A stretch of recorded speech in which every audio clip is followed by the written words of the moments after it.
Psychology, બીજા અનેક medicine ડિપાર્ટમેન્ટના ડોક્ટરોને એકત્ર કર્યા અને કહ્યું, તો એને એમ કહ્યું કે આજની તારીખે માનવ શરીરમાં 148 પ્રકારના રોગ થાય છે, એ જાણી શકાયું છે.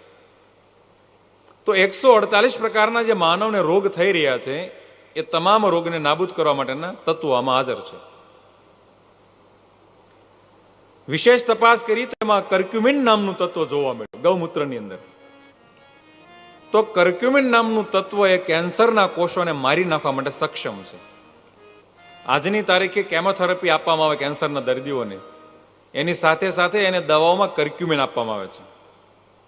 કારણ કે કર્ક્યુમિન જે આપણી અંદર જીવાણુઓ છે અને આપણા બોડીના સેલને મારી નાખે છે, તો કેન્સરના જીવાણુને મારી નાખવા માટે આ કર્ક્યુમિન ખૂબ ઉત્તમ છે.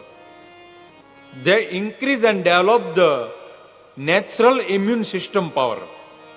કુદરતી રીતે જે ડિઝીઝ રેઝિસ્ટન્ટ પાવર છે ગૌમૂત્ર વધારે છે, પ્રબળ કરે છે.